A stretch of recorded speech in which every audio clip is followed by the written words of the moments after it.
Hello. हाँ hello, क्या बोले हुजी? हम मनीष बोले, नहीं चिन्हाए? हुजी कहाँ हुजी? कहाँ है? अब कहीं रहिए तोरा मतलब नेका माँ हो नेका जा हो तो की कहो तोरा बोल के रहिए। तोरे लिए करहियोगे कुछ कर धने दिन रात कमवा, तोरे लिए करहियोगे अच्छा धने दिन रात कमवा, कहियो ना ठीक से बना के देनी खनवा। तो लड़ी झगड़ी के छोड़ के कहाँ गे ना गे, लड़ी झगड़ी के छोड़ के कहाँ गे ना गे, लड़ी झगड़ी के। अबरी की तोरा मलाई लगा के दिए ना पुदीना के चटनी। DJ Kundan Raj, DJ Kundan Raj, DJ Kundan. presented by Sangharsh films Nawada.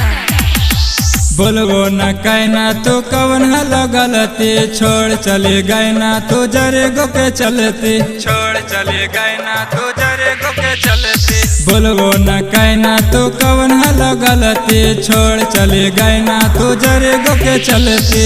कहल तू कर हके गे करवी ना रेते खुरे पतिया, सोची सोची फटा है हमरो ही छतिया। तो लड़ी झगड़ी के छोड़ के कहाँ गे ना गे, लड़ी झगड़ी के छोड़ के कहाँ गे ना गे, लड़ी झगड़ी के। एक घंटा में छितरा के भीतर आ गए हो। अब ये तो पता चल तो की हो गए माँ। डीजे घुमाइए कुंदन घुमाइए राज।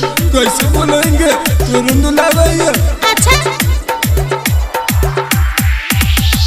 हम हूँ सुधर जब तू हूँ सुधर जो, सोच समझ के तू रहिया से घूर जो, सोच समझ के तू रहिया से घूर जो।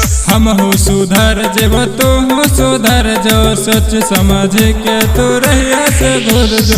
देखे खातिर तरस हकगे आओ भोगेंद्र हमरो नजरिया, तने सो तू ले ले पिया के खबरिया। तो लड़ी झगड़ी के छोड़ के कहाँ गे ना गे, लड़ी झगड़ी के छोड़ के कहाँ गे ना गे, लड़ी झगड़ी के। मान जोन गे अच्छा आबू पड़ोसिए घर में हाल लीजिए।